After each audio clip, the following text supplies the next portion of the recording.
Terpujilah Bapa kami di dalam surga, Bapa pencipta langit, bumi dan segala isinya. Bapa yang kami muliakan dan agungkan siang dan malam. Dikuduskan dan dipermuliakanlah nama-Mu ya Bapa Yahweh Elohim. Nama-Mu adalah menara yang kuat dan kesanalah orang benar berlari dan menjadi selamat. Kami bersyukur di dalam nama Tuhan Yeshua HaMashiach, Putra Tunggal Bapa.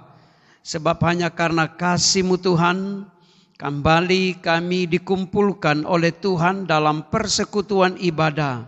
Dan saatnya Tuhan kami siap untuk menerima kebenaran firman-Mu, karena kebenaran firman-Mu adalah kekuatan yang menyelamatkan. Berfirmanlah bagi kami semua dan nyatakan isi hati-Mu. Nyatakan kehendak-Mu Tuhan. Biarlah melalui kebenaran firman-Mu kami dikuatkan oleh kuasa-Mu. Kami sambut firman-Mu Bapa dalam nama Bapa, Putra dan Roh Kudus, Bapa Yahweh di dalam Tuhan Yeshua HaMashiach. Haleluya, haleluya, amin. Shalom. Terpujilah Bapa kita di surga, yang telah memberkati kehidupan saya dan saudara, sehingga kita kembali dikumpulkan oleh Tuhan dalam acara Tuhan melalui persekutuan ibadah kita pada saat ini. Dan saatnya saya dan saudara kembali akan menerima makanan rohani, yaitu kebenaran firman Tuhan.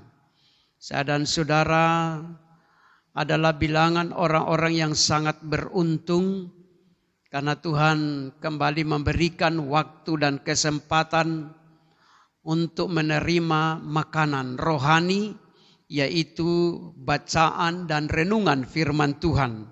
Puji Tuhan, kekasih-kekasih Tuhan, marilah kita siapkan hati kita, siapkan segenap kehidupan saya dan saudara untuk menerima kebenaran firman Tuhan yang terambil di dalam kitab Mazmur pasal 95 ayat yang ke-6 sampai ayat yang ke-11. Baik, kita akan membacakan ayat bacaan kita saat ini dalam kitab Mazmur 95 ayat yang ke-6 sampai ayat yang ke-11. Kita bacakan 1, 2, 3. Masuklah, marilah kita sujud menyembah, berlutut di hadapan Bapa Yahweh yang menjadikan kita.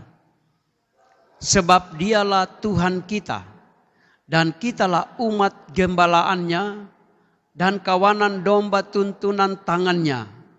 Pada hari ini, sekiranya kamu mendengar suaranya, janganlah keraskan hatimu seperti di Meriba, seperti pada hari di masa di padang gurun. Pada waktu nenek moyangmu mencobai aku, menguji aku, padahal mereka melihat perbuatanku. 40 tahun aku jemu kepada angkatan itu. Maka kataku, mereka suatu bangsa yang sesat hati, dan mereka itu tidak mengenal jalanku. Sebab itu aku bersumpah dalam murkaku, mereka takkan masuk ke tempat perhentianku. Amin. Jemaat yang dikasihi oleh Tuhan, pada saat ini saya dan saudara kembali dibawa oleh Tuhan untuk menerima pengajaran firman Tuhan yang berhubungan dengan kedudukan hati saya dan saudara. Ternyata di hadapan Tuhan, sebagaimana yang sudah dituliskan oleh firman Tuhan, bahwa Bapa kita di surga melihat saya dan saudara bukan dalam penampilan lahiria kita, tetapi yang terutama Bapa kita di surga memperhatikan kehidupan kita, melihat saya dan saudara, dilihat dari sisi hati kita. Manusia bisa bersandiwara, manusia bisa mengatakan saya ini baik-baik menurut pandangan sesama. Tetapi di hadapan Tuhan saya dan saudara tidak bisa bersandiwara. Karena Tuhan menyelidiki hati saya dan saudara. Mari kekasih-kekasih Tuhan, dudukkanlah hati kita sesuai dengan kehendak Tuhan. Karena kalau hati saya dan saudara tidak seperti yang diinginkan oleh Tuhan, maka di sanalah saya dan saudara akan berada pada posisi berseberangan dengan Tuhan. Dudukkanlah hati kita ini apalagi dalam hal menyikapi kebenaran firman Tuhan yang Tuhan nyatakan kepada kehidupan saya dan saudara. Maka Tuhan katakan, jangan keraskan hatimu pada hari ini. Artinya setiap waktu, setiap hari, saya dan saudara diperhadapkan selalu kepada kebenaran firman Tuhan. Saya dan saudara pada saat kita menghadapi kebenaran firman Tuhan, bukan nanti di gereja, bukan nanti di tempat-tempat ibadah. Tetapi di setiap waktu, di setiap kehidupan saya dan saudara, kita selalu diperhadapkan kepada kebenaran firman Tuhan. Karena firman Tuhan itu adalah hakim yang adil. Jadi kemanapun saya dan saudara selalu kita bercermin kepada firman Tuhan. Dan Tuhan katakan pada hari ini, bukan nanti besok, bukan nanti lusa, atau pada hari yang sudah dilewati. Tetapi pada hari ini, artinya di setiap saat, kehidupan saya dan saudara harus memiliki hati yang benar di hadapan Tuhan. Karena Tuhan saya dan saudara adalah Tuhan yang menyelidiki kedalaman hati saya dan saudara. Terkadang kehidupan kita tanpa kita sadari telah berada pada posisi hati yang tidak senang kepada sesama, hati yang menghakimi sesama, hati yang keras kepada Tuhan melalui penolakan kita kepada kebenaran firman Tuhan. Dan itulah posisi kehidupan yang sudah berseberangan dengan Tuhan. Ingat, mau berseberangan dengan Tuhan bukan nanti kita berbuat dosa yang vulgar, tetapi berseberangan dengan Tuhan apabila hati kita tidak sesuai dengan hati Tuhan. Apabila hati kita ini hati yang tidak tepat menurut kehendak daripada Tuhan. Firman Tuhan katakan, masuklah, marilah kita sujud menyembah untuk menghadapi hadirat Tuhan. Maka Tuhan katakan, sujudlah menyembah. Sujudlah menyembah. Jadi setiap saya dan saudara menghadap Tuhan, maka kita dalam posisi sebagai pribadi yang menyembah Bapa kita di surga. Dan penyembahan itu tentunya diwujudkan dengan hati yang betul-betul diserahkan kepada Tuhan dalam kerendahan hati kita. Kemudian sikap fisik kita yang dikatakan berlutut di hadapan Bapa Yahweh yang menjadikan kita, karena dialah Tuhan yang kita sembah. Mari kita melihat ayat yang ke-7 dalam bacaan kita. Sebab dialah Elohim kita. Dialah Tuhan yang kita sembah. Siapa Tuhan yang kita sembah? Bapa Yahweh Elohim di dalam nama Tuhan Yesus HaMasiah Putra Tunggal Bapa. Dan untuk menghadapi Bapa Yahweh sangat mengarahkan, merindukan kehidupan kita. Memiliki hati yang mulia di hadapan Tuhan. Memiliki sikap yang tepat. Sikap yang benar di hadapan Tuhan. Karena dia bukan hanya sekedar pribadi yang biasa-biasa. Dia adalah Elohim kita. Menghadapi saja atasan kita, kita penuh dengan kesopanan. Kita penuh dengan penghormatan. Apalagi menghadapi Elohim saya dan saudara. Sesembahan saya dan saudara. Tuhan yang kita sembah. Dan Tuhan yang kita sembah, dia katakan, dialah gembala bagi umatnya. Tidak gampang saudara-saudara. Tuhan kita itu gembala yang baik. Bukan hanya sekedar seperti seorang kaisar. Tetapi Tuhan yang kita sembah adalah gembala yang baik. Dan gembala yang baik sangat layak, sangat wajib untuk disembah oleh umat pilihannya. Amin. Untuk disembah oleh saya dan saudara. Kalau saya dan saudara menyembah Bapa kita di surga dengan hati yang penuh ketulusan, dengan hati yang penuh dengan kesucian, otomatis dia adalah gembala yang baik. Dia akan menuntun dengan tangannya yang penuh dengan kuasa. Sebagaimana bangsa Israel, dia tuntun dari tanah perbudakan menuju tanah perjanjian. Tetapi ternyata Tuhan dapati bangsa Israel bertengkar dengan Tuhan, menguji Tuhan, mencobai Bapa Yahweh. Sehingga sikap dan tindakan tersebut menjadikan bangsa Israel yang keluar dari tanah perbudakan tidak dapat masuk di tanah perjanjian. Jadi yang masuk di tanah perjanjian adalah bilangan orang-orang yang lahir dalam perjalanan dari tanah perbudakan, tanah Mesir menuju tanah perjanjian selama 40 tahun.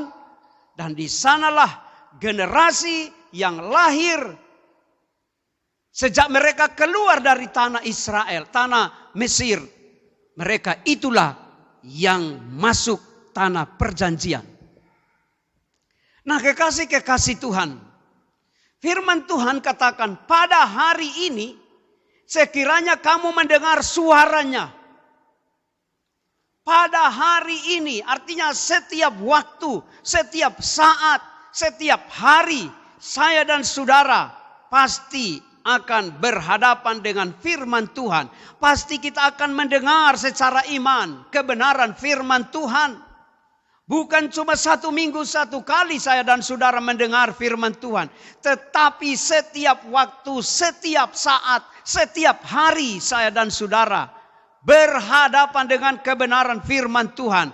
Dan Tuhan katakan dalam ayat selanjutnya, ayat yang ke-8, mari kita melihat bacaan firman Tuhan. Janganlah keraskan hatimu seperti di Meriba, seperti pada hari di masa di padang gurun. Kenapa kekasih-kekasih Tuhan, ungkapan ini, ungkapan hati yang tidak mendengar firman Tuhan, harus dihubungkan peristiwa di Meriba. Harus dihubungkan peristiwa di masa di mana bangsa Israel mengeluh kepada Musa. Mari kita akan melihat.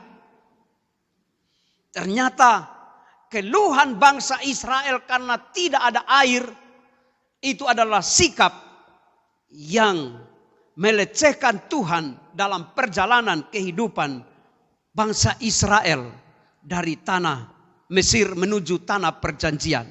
Mari kita akan membaca Keluaran pasal yang ke-17, ayat yang pertama dan seterusnya. Keluaran pasal 17, ayat yang pertama, demikian firman Tuhan. Kemudian berangkatlah segenap jemaat Israel dari padang gurun Sin, berjalan dari tempat persinggahan ke tempat persinggahan sesuai dengan titah Yahweh.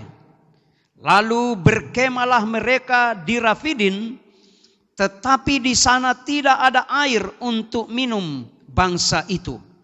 Jadi mulailah mereka bertengkar dengan Musa.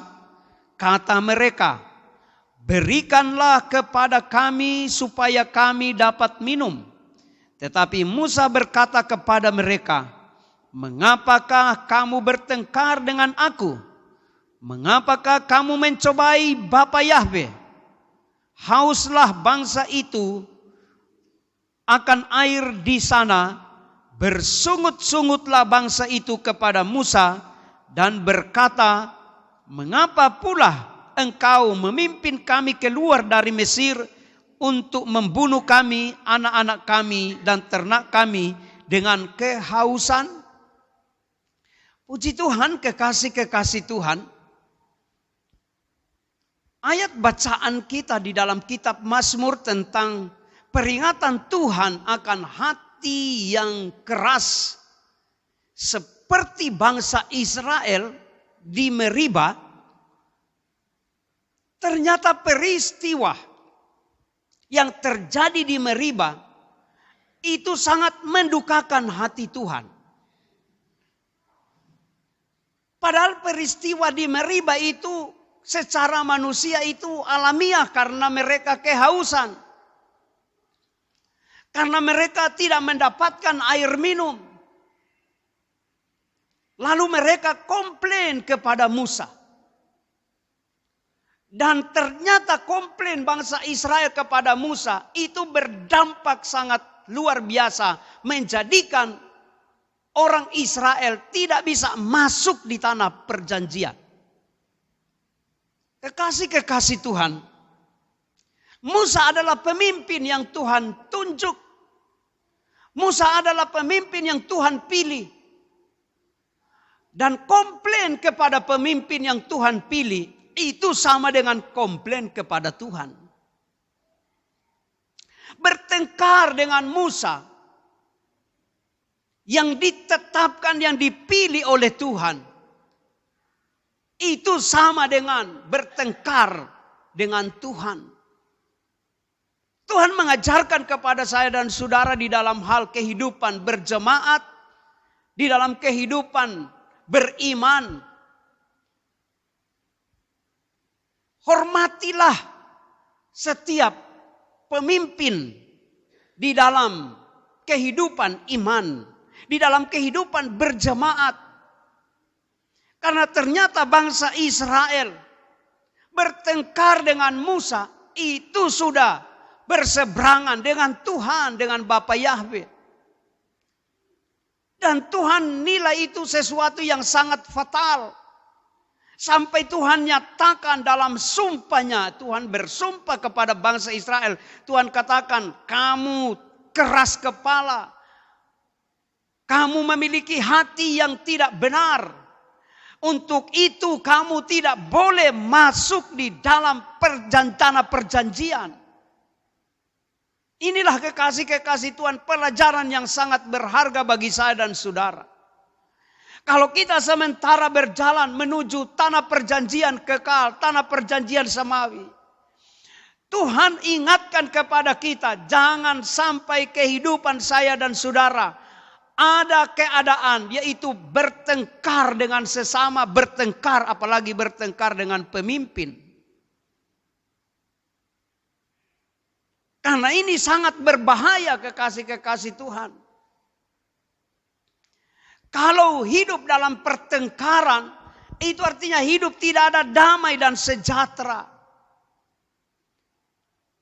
Dan kalau kita sudah posisi bertengkar dengan pemimpin yang Tuhan percayakan untuk memimpin dalam pelayanan, dalam kehidupan berjemaat, dalam kehidupan iman saya dan saudara, di hadapan Tuhan, Tuhan katakan, kamu adalah keras tengkuk, memiliki hati yang sesat.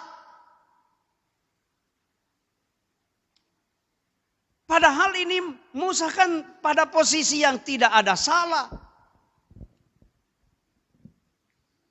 Dan bangsa Israel memang sangat wajar juga kalau meminta air minum karena kehausan di padang gurun, di padang yang sangat panas sekali waktu itu. Tetapi yang jadi salah bagi mereka, bagi bangsa Israel, pada kondisi yang penuh dengan tantangan itu, mereka mulai mempersalahkan pemimpin mereka.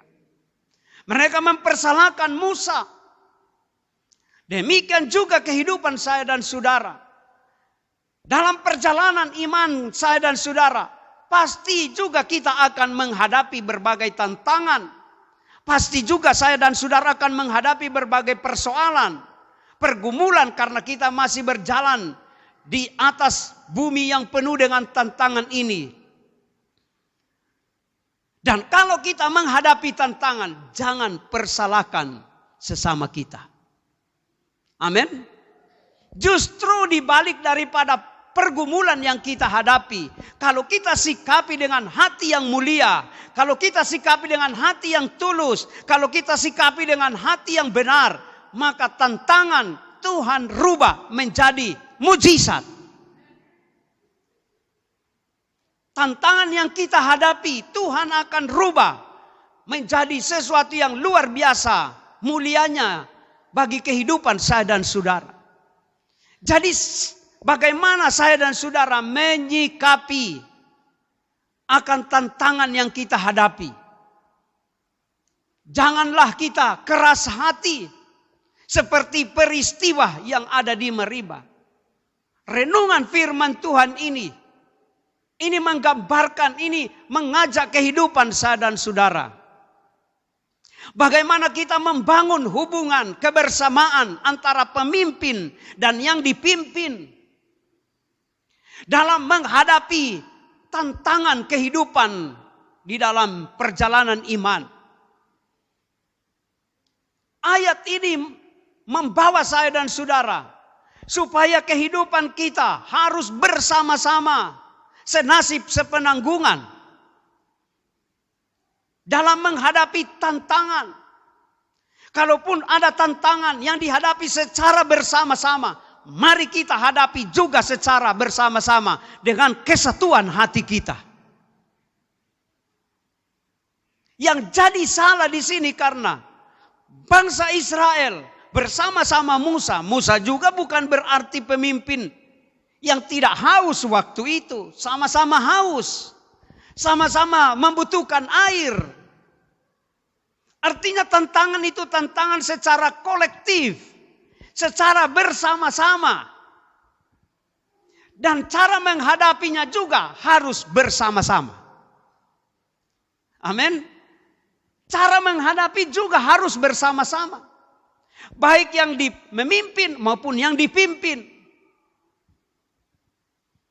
Jangan akhirnya saling mempersalahkan satu sama lain. Ini bangsa Israel punya pengalaman. Menjadi juga pelajaran yang menarik bagi kehidupan saya dan saudara. Berjalan dari Mesir bersama-sama. Melihat mujizat bersama-sama. Berjalan di laut yang diputuskan bersama-sama. Setelah sampai di seberangnya. Sama-sama haus. Sama-sama membutuhkan air minum. Tetapi orang Israel mempersalahkan Musa. Orang Israel mempersalahkan Tuhan. Berseberangan dengan pemimpin. Berseberangan dengan Tuhan. Padahal sama-sama ini pergumulan yang dihadapi. Sama-sama persoalan yang dihadapi.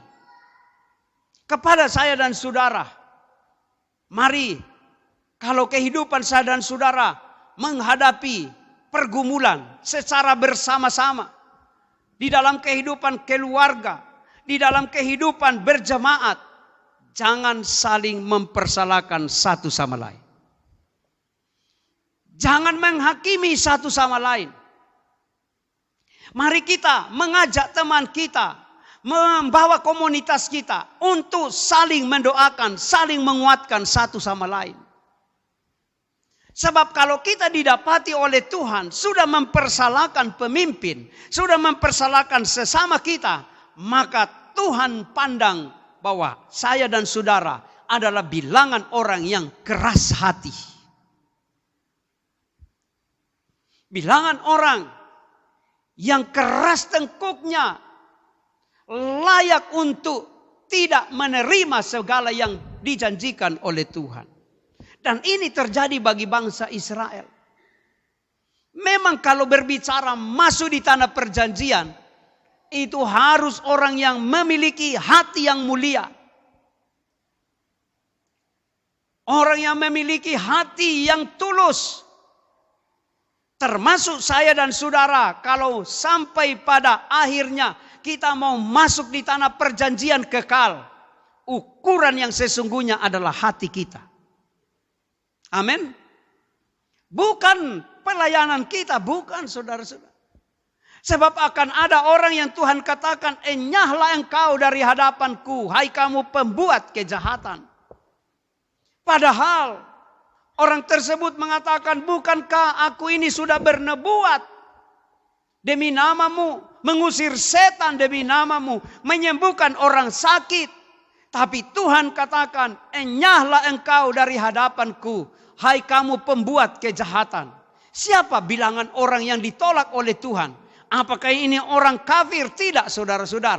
Justru orang yang mendemonstrasikan kuasa Tuhan, orang yang mendemonstrasikan karunia-karunia Roh Kudus, orang yang mendemonstrasikan akan kuasa mengusir setan dalam nama Tuhan Yesus HaMasiah. Tapi Tuhan katakan, enyahlah engkau dari hadapanku, hai kamu pembuat kejahatan. Ini bukti bahwa akan ada para pelayan-pelayan yang ditolak oleh Tuhan. Dan itu sudah terjadi kepada bangsa Israel. Perjalanan bangsa Israel sampai tanah perjanjian. Ternyata Tuhan katakan, kamu tidak akan masuk di tanah perjanjian. Termasuk Musa. Tidak masuk di tanah perjanjian. Dan salah satu juga kesalahan daripada Musa. Sampai dia tidak masuk tanah perjanjian. Karena peristiwa di Meriba ini. Pada saat Tuhan katakan, Musa, silakan kamu beri minum bangsa Israel ini melalui tongkat yang engkau sudah pakai untuk memutuskan laut Kolsum. Pakai untuk mengalirkan air dari batu karang itu. Dan apa yang terjadi kekasih-kekasih Tuhan. Musa juga mengerjakannya dengan hati yang sudah penuh kekesalan. Yang sesungguhnya Musa harus mendekati batu dan menyentuhnya dengan tongkat dengan penuh kekudusan pikiran dan hati. Tetapi karena Musa juga sudah kesal dengan keadaan bangsa Israel yang memberontak, mempersalahkannya, mencobai Tuhan. Akhirnya Musa melaksanakan perintah Tuhan, tapi pada posisi hatinya yang penuh dengan kekesalan. Dan ternyata itu sangat fatal akibatnya. Akibatnya Musa dikatakan juga tidak boleh lagi kamu masuk di tanah perjanjian. Kekasih-kekasih Tuhan, firman Tuhan katakan, peliharakanlah hatimu dengan segala kewaspadaan, karena dari sanalah terpancar kehidupan. Kepada saya dan saudara juga dibawa oleh Tuhan. Harus manage baik-baik orang hati dari waktu ke waktu. Sebab walaupun kehidupan saya dan saudara sudah setiap hari berdoa, setiap hari kita baca firman Tuhan, setiap hari saya dan saudara beribadah, tetapi kalau hati ini tetap ada kebencian kepada sesama, ada kekesalan kepada sesama, waktunya Tuhan mau datang. Tuhan katakan, enyahlah engkau dari hadapanku, hai kamu pembuat kejahatan. Mari saya dan saudara manage hati kita. Amin. Buang segala hal yang menyusahkan hati kita. Apalagi rasa tidak senang kepada sesama. Rasa tidak senang kepada para pemimpinmu. Buang semua itu, membahayakan kehidupanmu. Itu akan berakibat sangat fatal. Doakan para pemimpinmu. Doakan kepada sesamamu, komunitasmu. Dalam berjemaat. Supaya saya dan saudara betul-betul setelah di hari Tuhan datang untuk kehidupan kita. Kita didapati adalah bilangan orang yang memiliki hati yang benar di hadapan Tuhan.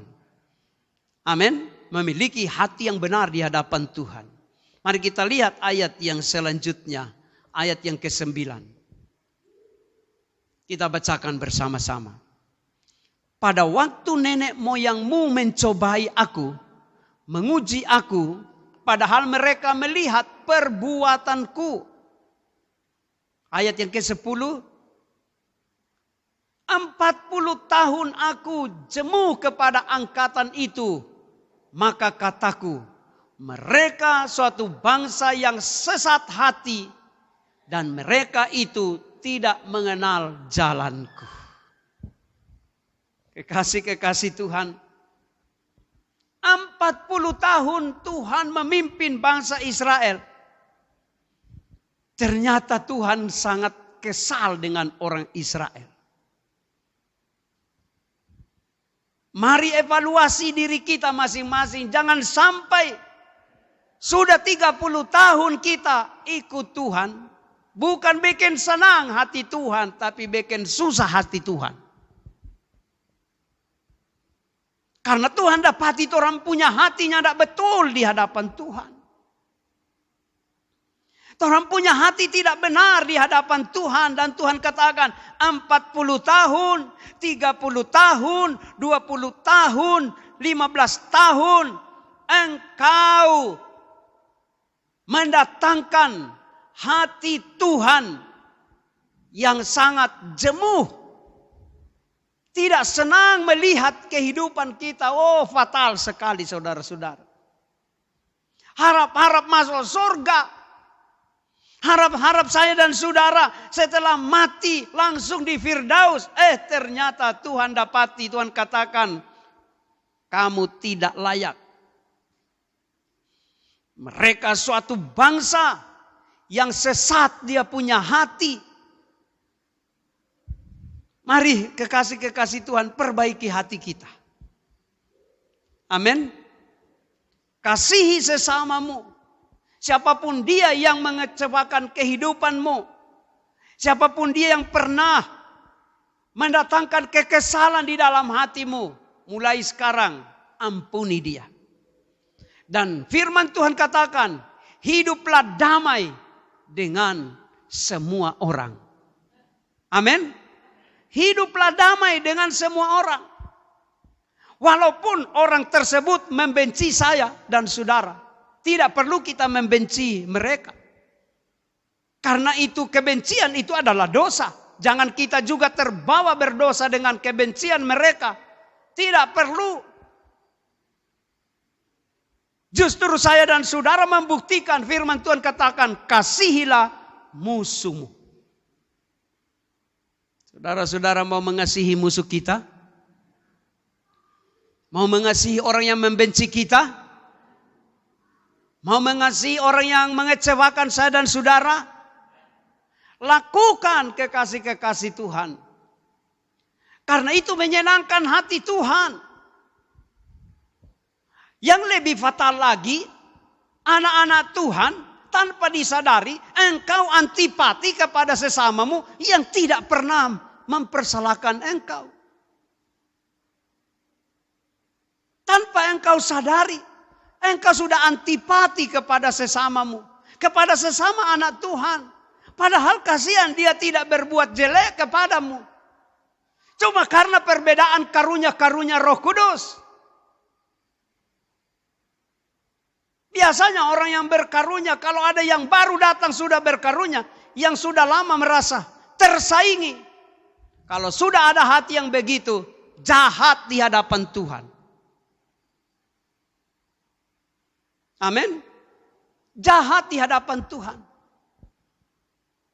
Sebab itu bagi saya dan saudara sebagai seorang hamba Tuhan yang memiliki kerendahan hati, kalau ada yang baru bergabung dengan pelayanan kita dan juga sudah dipakai oleh Tuhan dengan luar biasa, katakan puji Tuhan. Semakin lebih banyak tenaga-tenaga yang Tuhan pakai untuk kemuliaan namanya. Tidak perlu kita merasa tersaingi. Karena masing-masing saya dan saudara itu ada pemakaian daripada Tuhan. Kami sebagai pemberita Injil, pengkhotbah, tidak perlu merasa tersaingi. Kalau tiba-tiba ada juga pengkhotbah-pengkhotbah yang akan datang di pelayanan kita yang lebih luar biasa lagi daripada apa yang sudah kami kerjakan. Puji Tuhan. Seorang guru yang baik, seorang dosen yang baik, dia akan bangga kalau muridnya akan melebihi pribadi. Seorang guru yang baik, dia akan bangga kalau tiba-tiba murid yang pernah dia ajar, tiba-tiba tampil, sudah menjadi pribadi yang melebihi pengetahuan daripada gurunya. Maka guru yang baik, dia akan bangga terhadap kemajuan, terhadap keberhasilan daripada murid yang dia ajar. Itulah prinsip guru yang baik. Tapi guru yang jahat, dia tidak akan memberikan pengetahuannya secara penuh kepada murid-muridnya. Karena dia berpikir jangan sampai murid-muridnya melebihi pengetahuannya. Kepada saya dan saudara kekasih-kekasih Tuhan, ini peringatan bagi kehidupan kita supaya kita memiliki kepribadian yang betul-betul bikin senang hati Tuhan. Jangan sampai bertahun-tahun, jangan sampai saya dan saudara berpuluh-puluh tahun Tuhan dapati engkau hanya mendatangkan kekesalan hati Tuhan. Karena sikapmu, tindakanmu tidak tepat sesuai dengan hati Tuhan. Padahal sudah banyak mujizat. Saudara-saudara, jangan kita mengukur kualitas rohani kita, kualitas iman kita dengan mujizat yang terjadi dalam perjalanan kehidupan kita. Sehingga kita mau mulai katakan, wah saya luar biasa. Mendoakan orang sakit sembuh.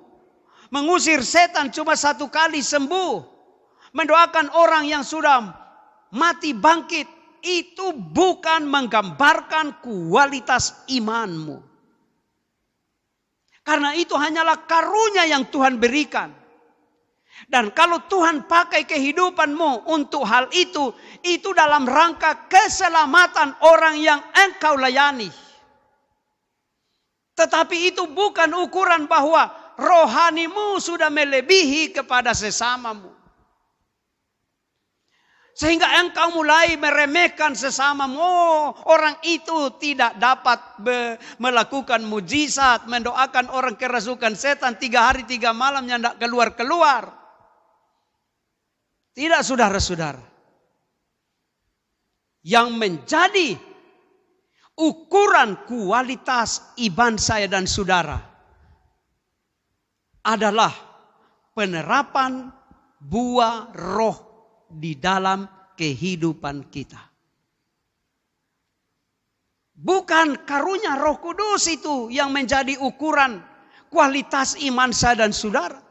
Karunia Roh Kudus itu adalah pemberian daripada Tuhan untuk supaya saya dan saudara mengerjakan pelayanan. Tetapi yang menjadi ukuran kualitas iman saya dan saudara apabila Tuhan dapati dalam kehidupanmu menampakkan buah Roh Kudus yang matang di dalam kehidupanmu.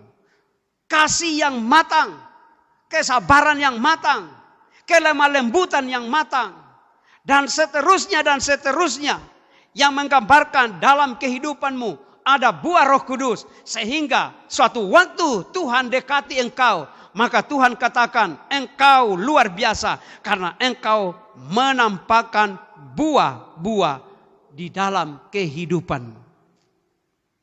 Jangan sampai seperti pohon ara yang didekati oleh Yeshua HaMasyiah ternyata tidak menampakkan buah. Dan Tuhan katakan bahwa engkau tidak akan berbuah lagi untuk selama-lamanya.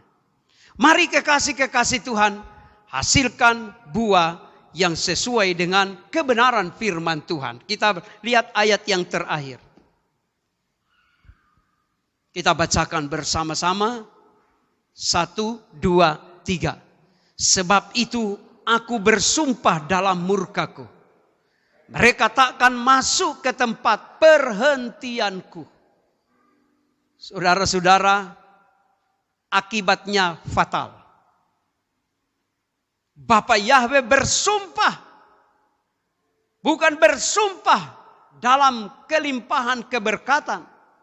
Bersumpah dalam murkanya bahwa pribadi-pribadi yang keluar dari bangsa Mesir tidak boleh masuk ke bangsa perjanjian atau ke tanah perjanjian. Karena mereka sudah mencobai Tuhan melalui pertengkaran dengan Musa. Mari kekasih-kekasih Tuhan, apapun yang kita hadapi, pergumulan apapun yang kita hadapi, apakah dalam keluarga, jangan sampai kehidupan suami istri bertengkar. Kalau di dalam rumah tangga yang lebih besar lagi, jangan sampai kakak beradik bertengkar. Apalagi saling mempersalahkan. Yang lebih lagi sudah mempersalahkan Tuhan dalam kehidupan kita. Karena itu berakibat fatal. Lebih luas lagi di dalam kehidupan berjemaat. Kalau ada pergumulan yang kita hadapi secara bersama-sama, mari kita hadapi secara bersama-sama. Dengan menyatukan hati kita untuk saling mendoakan, saling mengasihi satu dengan yang lain. Karena itulah yang menjadikan saya dan saudara diberkati oleh Tuhan. Sebagaimana janji firman Tuhan dalam Mazmur 133. Kerukunan, persaudaraan yang rukun menghasilkan keberkatan yang luar biasa dari Bapa kita di surga. Bapa Yahweh memberkati kita semua. Demikianlah firman Tuhan yang menjadi berkat bagi kehidupan saya dan saudara. Mari kita berdoa. Terima kasih Bapa Surgawi. Kami bersyukur atas kebenaran firman-Mu yang sudah menegur, yang sudah menasihati, yang sudah mengingatkan kehidupan kami. Untuk supaya kami tidak bertengkar satu sama lain, tidak mempersalahkan satu sama lain. Tetapi kami akan menghadapi berbagai pergumulan secara bersama-sama melalui kehidupan yang saling mendoakan, saling menguatkan satu sama lain. Ampuni kami apabila Tuhan dapati kami saling mempersalahkan satu sama lain. Tetapi berkatilah kehidupan kami dengan rahmat dan anugerah-Mu. Meteraikan firman-Mu dalam nama Tuhan Yeshua HaMasyiah. Haleluya, haleluya.